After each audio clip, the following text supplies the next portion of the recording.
mhlambi ezinkamao nabantu umkhonto inyamazane. Kusile bogogo, kusile bomkhulu, makhosi amakhulu siyabingelela. Undaba ezitha gida uyalihaha inkosazane yamanzi eza ngemvula. Siyathokoza emakhosini, amakhosi aphezulu, amakhosi asemanzini, amakhosi aseyintabeni, ibutho lonke. Makhosi amakhulu siyabingelela ey'nganeni zethonga, siyabingelela kumandiki namandawo. Makhanye kubantwana bakamenzi, makhanye kubantwana bakama inzala abantu. Makube kuhle makhosi amakhulu. Bayede emakhosini siyabingelela balaleli namhlanje sizokhuluma ngesihloko engike ngasiphatha kancane kodwa mhlamba zangijule ngaso ubungozi baso. Namhlanje sizokhuluma ngoqansi, sex, intercourse during your initiation, during umsebenzi wabantu abadala, mawuphakamisa umsebenzi wabantu abadala.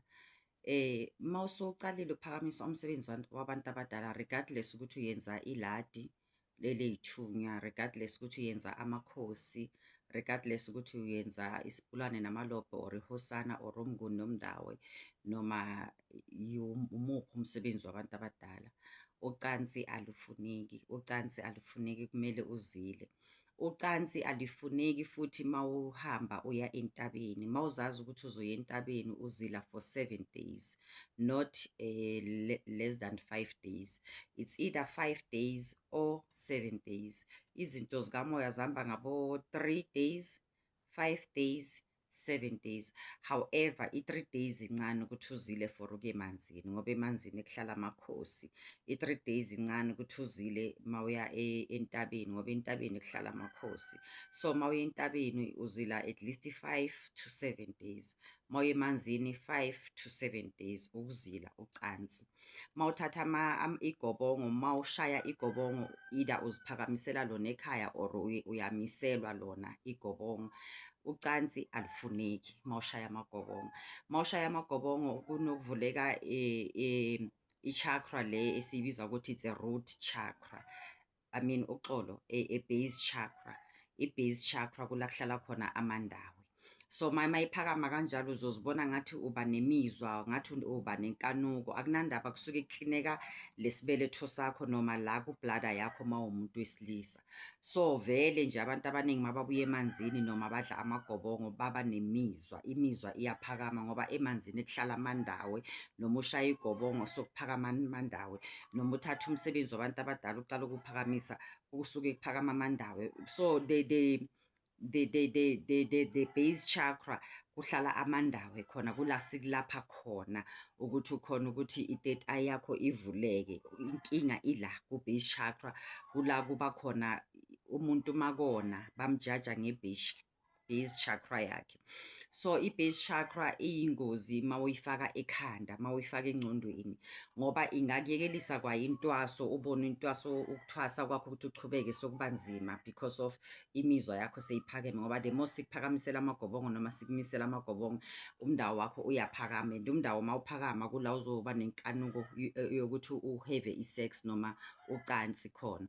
And once wayenza lento leyo usumoshile, kuyofana nokuthi kumele ucale ka-a. So prior intwaso, it's either intwaso eyomnguni nomndawo noma intwaso yamakhosi or ama-rituals wenkosazana or wey'thunywa. Once wawuthatha umsebenzi wawuphahleka ukuthi uyawuphakamisa, awuhlangani nomuntu wakho. It's either loyo muntu ushadile noma awushadanga naye, awuhlangani naye, ngoba once wahlangana naye sekuphelile, sokumele ucale ka-a. And mawuceda ukudla intwaso, makube ubungakashadi, once wayodibana nomuntu wesimami, kuba nalento esibiza ukuthi loyo muntu loyo sokuphume lesinyama kuye, sokhiphe lesinyama kuye, angeke niphinde nishade, nizothandana nithandane kodwa khona la nizohlala nicabana khona, nihlukana khona, ngoba uceda ukudla intwaso, uceda ukuphakamisa ingoma. So kuba nesinyama ohamba naso okumele ulungiswe for sona, but ngoba wena zange ulalele washeshe wayodibana nomuntu wesimami, kuba nesinyama. Kodwa mawushadile, makube udle intwaso, uthethe umsebenzi wabadala and ushadile, loyo muntu umkhiphela inkomo kukahle. And then umelaphi wendabuko kumele athathe ipartner yakho ayoyikhonga, ukuhlanganisa ley'dalwa zenu ukuthi noma senihlangana after intwaso kungabi nalesinyama nesichitho, ukuthi umshado wenu uqine uye phambili.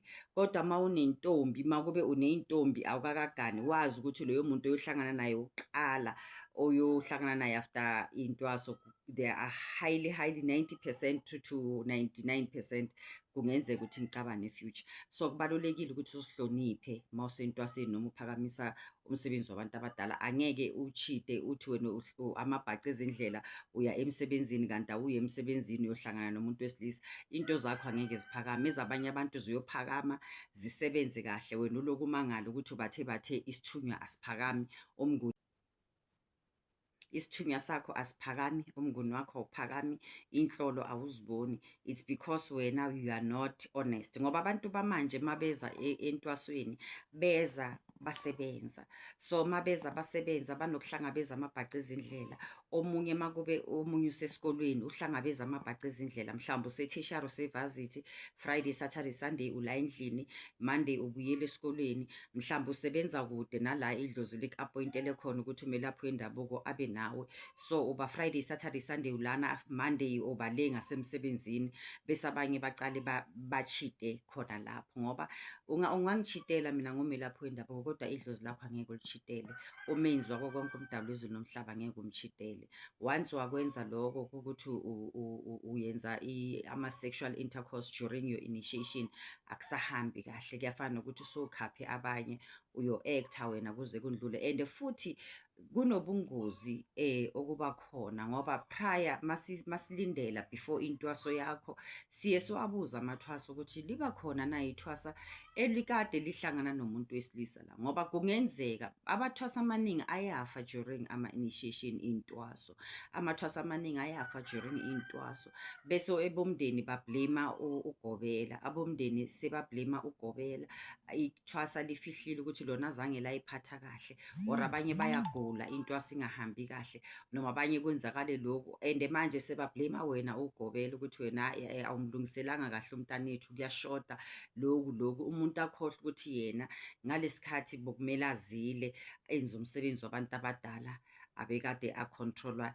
i-base chakra yakhe. I-base chakra i-dangerous makube iyakucontrola, kumele usebenzise ingqondo kakhulu masekuthwaseni. Into ekulekelelayo masekuthwaseni, it's either uphakamisa amakhosi noma uyenza umnguni nomndawe or ubungoma. So kumele uziphathe kahle, kumele ukwazi ukucontrola i-base chakra yakho.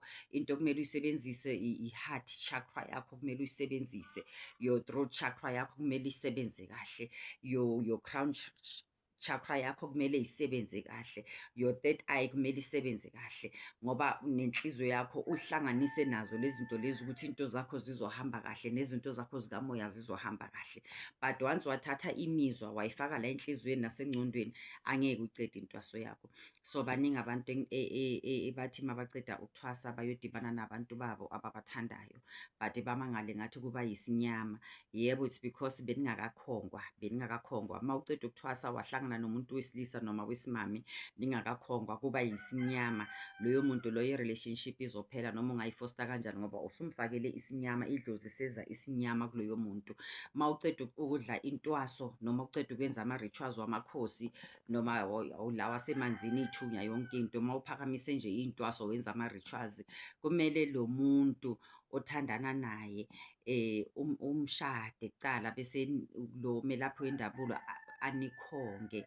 Makube bushadile kumele anihlanganise ngokwedlozi. Once wangakwenzi lokho, noma indoda yakho uyithanda kanjani, noma ufazi wakho umthanda kanjani, so kuba yisinyama kuleyo relationship uma usudibana naye. Kufana nomuntu ohambile waye engomeni, let's say ingoma yabeSuthu noma ingoma yamaXhosa noma ingoma yamaNdebele, zonke ingoma nje, umuntu makabuye engomeni usuka ahamba nesinyama, and once wadibana nomuntu wesimame kunokuba khona lento ukuthi abasakhulelani kahle. So nangapha abasaphilelani kahle, nangapha ekuthwaseni iba khona leyo nto leyo. Kodwa makube ushadile umelaphi wendabuko kumele anikhonge. Ukukhonga okunihlanganisa abantu benu bamanzi, ukuhlanganisa iy'dalwa zenu, banishadise ngokwedlozi ukuthi ningazohlukana. Kodwa uma kube vele usese-girlfriend, boyfriend, then it's a pity ngoba loyo muntu uyohlangana naye. Asisho ukuthi manje nihambe no-rape abantwana babantu noma nihambe niyilahlele uze uthole ukungcola.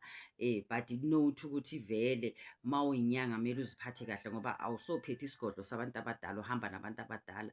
Uma uzazi ukuthi unenkanuko, thatha umuntu owesifazane owazi ukuthi lo uzohlala naye isikhathi eside, umkhiphele lokhu okuncane, nihambe niyokhongwa, nishade ngokwedlozi. And then omunye umshado uma kuba wakabhajethi uzabuye uwenze kahle ngoba babanikhonga bavimba lo bunyama, bavimba yonke imikhokha engaba khona ukuthi icede uthando lwenu. So abanye abakhohlakele-ke bayahamba bayoyifunela intombi angayithandi ukuthi akhiphe leso sinyama, bese maceda-ke aye kula ayithandayo. Angiyithandisisi le nto leyo, ayisi-right nasemehlweni kaNkulunkulu, kodwa abanye abantu benza kanjalo. Kodwa yebo khona, yebo kodwa khona vele isinyama siba khona isinyama mawuceda ukudla intwaso. Kumele uziphathe kahle uma uwumuntu onesimo sabantu abadala. Angeke uhambe ulala yonke indawo.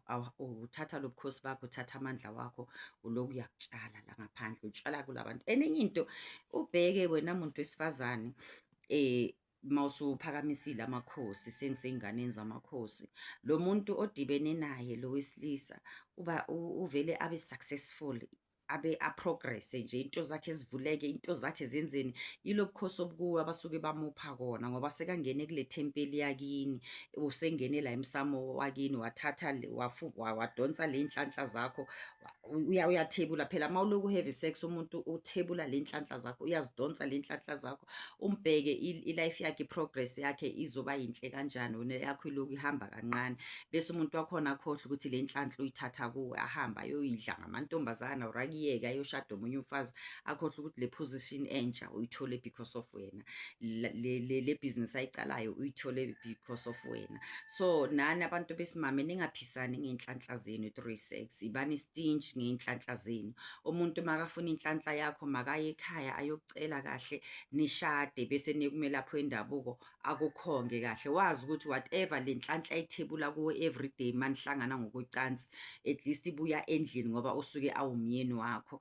Ubheke-ke wena mawuloku uhamba ulala la, wonke la madoda aba-successful ayonakekela abanye abafazi ngale y'nhlanhla zakho abazithebule la kuwo. Kusasa uhamba uyothuka ugobela, kusasa uhamba uthuka iy'nyanga, uthi wena hhayi ubunyanga abusebenzi, hhayi wena azange bakuthwasisa kahle. It's because of nizenzile izinto ngendlela yenu, nizenzele izinto ngendlela yenu.